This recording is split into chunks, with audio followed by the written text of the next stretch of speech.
If you're walking every day but not seeing real changes in your body, there's a reason for that. And what most people don't realize is the way you walk after 50 can quietly affect your brain, your heart, even your memory. Now, this may sound surprising, but some people who walk daily are still slowly losing strength, while others are actually rebuilding their body step by step. So the question is, which one are you? Because there's one simple habit that changes everything. I'll come back to that in a moment. First, let me ask you something. Have you ever felt that your energy isn't what it used to be? Maybe you get tired more easily, or your mind feels a little slower, or your body just doesn't respond the same way it did years ago. If that sounds familiar, you're not alone. And this is where it gets interesting. Most people believe walking is just light exercise, something you do to stay active. But what they don't see is what's happening inside the body while you walk.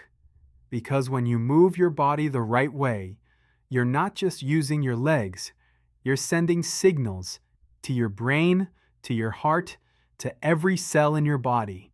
And their signals can either strengthen you or do almost nothing at all. This is where many people go wrong. They walk, but they don't activate the system. And over time, they assume, maybe walking just doesn't work for me. But here's the surprising part. It's not that walking doesn't work. It's that something very small is being missed. And I've seen this again and again.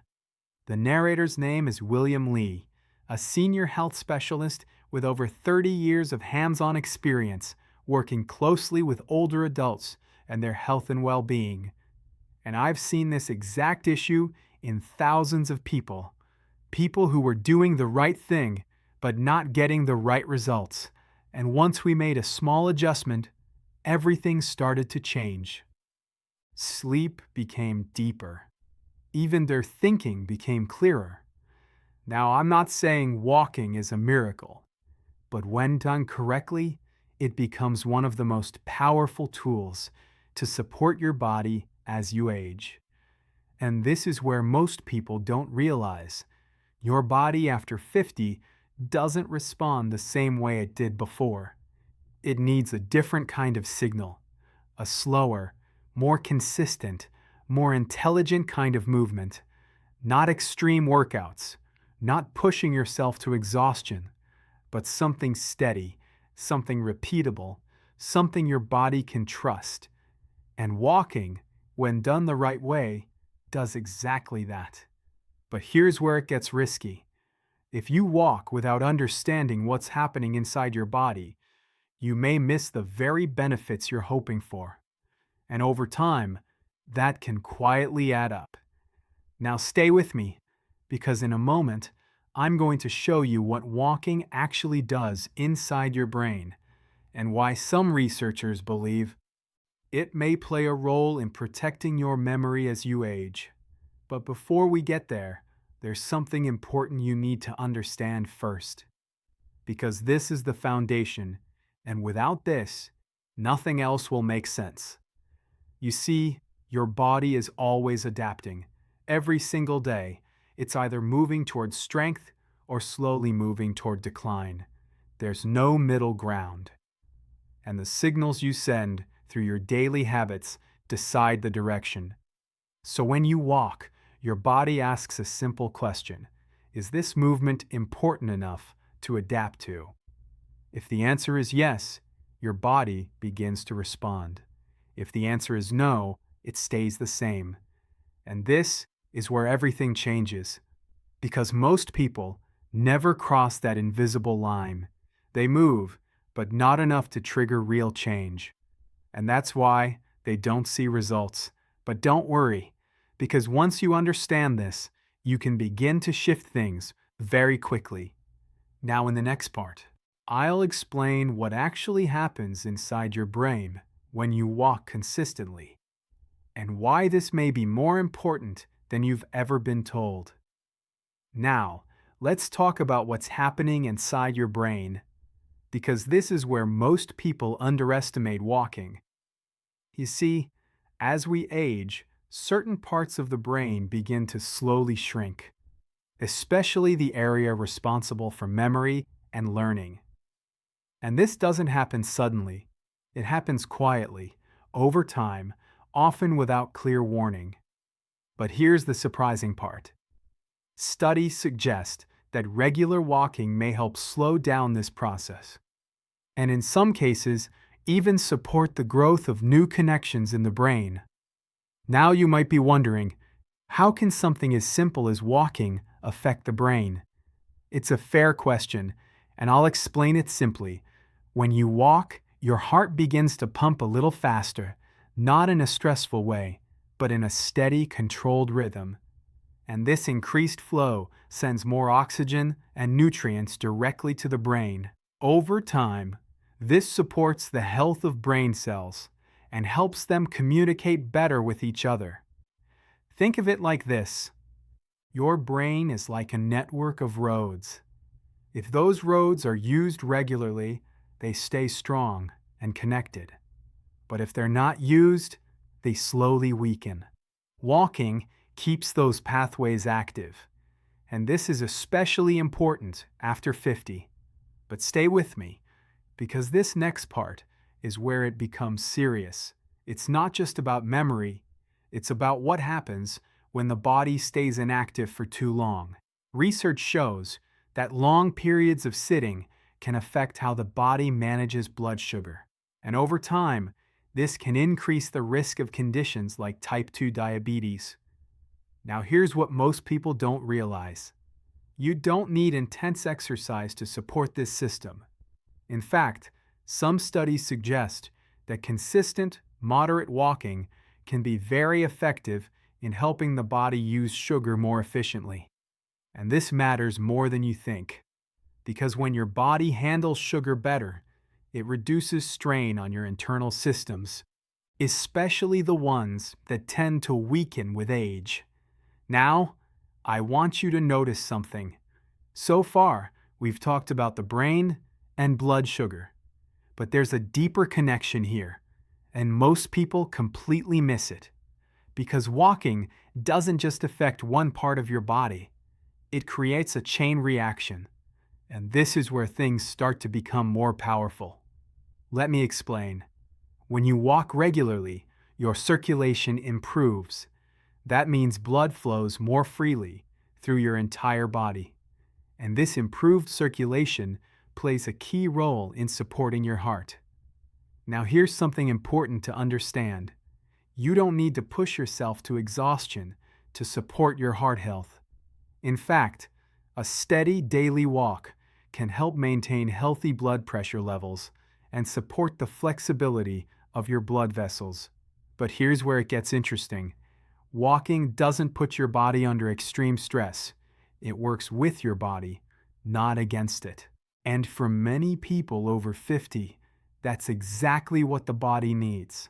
Something consistent, something sustainable, something that doesn't require long recovery time.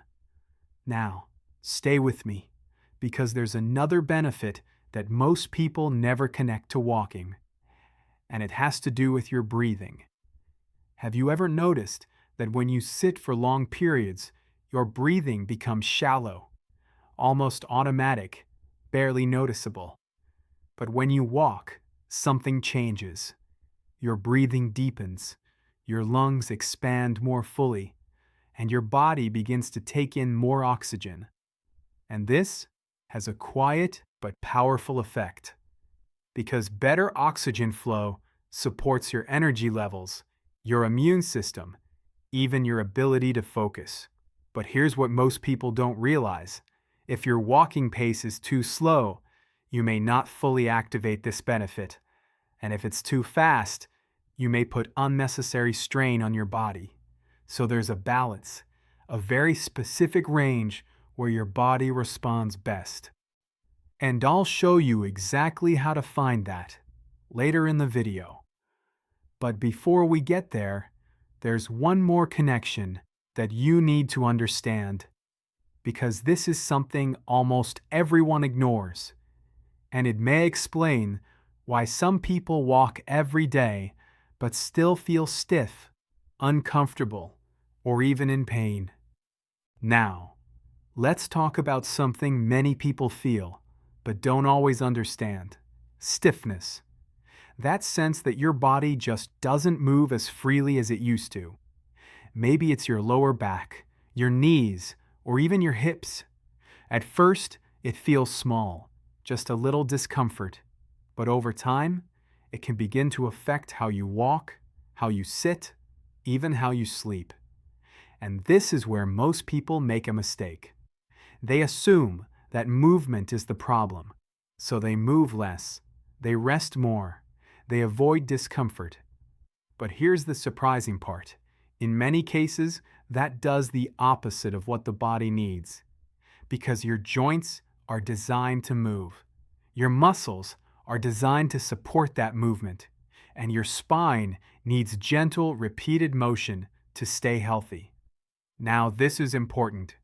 Your spinal discs, the soft cushions between your bones, don't have a direct blood supply. They rely on movement to receive nutrients. So when you walk, you create a natural rhythm, a gentle compression and release that helps circulate fluids into those areas. Think of it like a sponge. When it's squeezed and released, it absorbs fresh fluid. But when it sits still, it slowly dries out. And over time, that can lead to discomfort and reduced flexibility. Now stay with me, because this next part connects everything together. When you walk regularly, you're not just helping your joints, you're also strengthening the muscles that support your posture.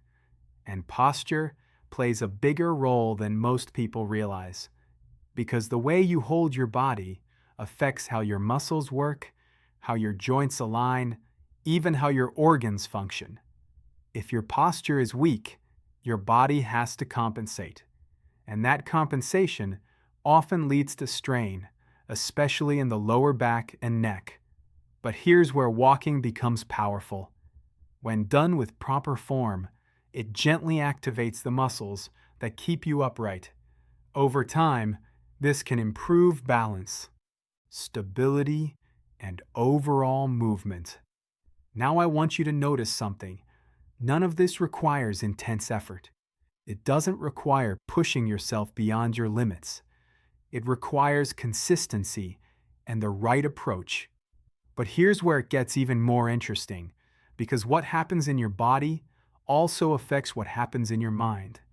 Have you ever gone for a walk and noticed that you felt just a little lighter afterward? Maybe your thoughts became clearer or your mood improved without any clear reason. There's a reason for it. When you walk, your body begins to regulate certain stress signals. Levels of tension start to come down, and at the same time, your brain begins to release chemicals that support a sense of calm and balance. Now, this doesn't mean walking solves everything, but it creates a shift, a small reset that builds over time. And this is especially important if you've been feeling mentally tired or emotionally drained. But here's what most people don't realize. If you treat walking like a distraction, checking your phone, rushing through it, you may miss this benefit entirely. Because part of what makes walking effective is presence, awareness, letting your body and mind move together. And this is where that one simple habit I mentioned earlier starts to become more important, because without it, you're only getting part of the benefit. Now stay with me, because in the final part, I'm going to show you exactly how to walk in a way that actually activates these changes. Not just in theory, but in your real daily routine. And more importantly, how to avoid the small mistakes that quietly reduce the impact without you even realizing it. Now, this is the part most people are waiting for. Because understanding the benefits is one thing, but knowing how to actually apply it is what creates real change. And this is where that one simple habit I mentioned earlier finally comes together. Because walking by itself is not enough. It's how you walk that makes the difference. So let me show you a simple way to think about this. I call it the FIT approach. 3 small adjustments that can completely change how your body responds. And once you understand this, you'll never look at walking the same way again. Let's start with the first one, frequency. This simply means how often you walk. Now here's what many people do. They walk once, maybe twice a week, and expect to feel a difference. But the body doesn't work like that. Your body responds to patterns, not occasional effort. So instead of thinking, how long should I walk? Start by asking, how often can I stay consistent? Even if it's just 10 minutes, done regularly, it sends a signal to your body. This matters. And over time, that signal becomes stronger. Now the second part is where most people get it slightly wrong. Intensity. This doesn't mean pushing yourself hard. It means finding a pace where your body is gently challenged but not overwhelmed. Here's a simple way to understand it. While walking, you should be able to speak, but not comfortably hold a long conversation. If it feels too easy, your body may not fully respond. If it feels too difficult, you may not stay consistent. So the goal is balance, a steady rhythm where your heart is engaged, but your body still feels in control. Now, the third part is time, and this is where people often overthink things. They aim for big numbers, long sessions, and then struggle to maintain it. But your body doesn't need extremes. It needs something realistic. For many people, around 20 to 30 minutes is enough to begin activating these changes. And if that feels like too much right now, start smaller. Build gradually, because consistency will always outperform intensity over time. Now, before you go out and start, there are a few small things that can quietly make a big difference. First, your posture. Keep your body upright, not stiff, but aligned. Let your shoulders relax and allow your arms to move naturally. This helps your body stay balanced and improves the overall movement. Second, your attention. Try not to treat walking as something you rush through or something you do while distracted. Even a few minutes of mindful walking can help your body and mind work together. And that's where many of the deeper benefits begin. Now, let me ask you something. Have you noticed how small habits, when repeated daily, can slowly shape how you feel? Walking works the same way. It's not about one perfect day. It's about showing up again and again, even when it feels small. Because those small steps add up in ways you don't always see immediately. But over time, they build something powerful. Stronger movement, clearer thinking, better balance, and a body that feels more reliable. Now, before we finish, I'd really like to hear from you. Do you already walk daily? Or is this something you've been thinking about starting? Tell me your age and where you're watching from. I read every comment, and it helps me understand what you're experiencing. And if this helped you see walking in a new way, you can support this kind of guidance by simply liking the video and subscribing for more practical health insights, shared in a way that's easy to follow. Now, just one final thought. If you ignore something like this, it may not show today. You may feel fine and everything may seem normal, but over time, the body reflects the habits we repeat. Quietly, steadily, in the background. And that's why small changes now matter more than you think. So take a moment, stand up, and begin. Even if it's just a few steps today,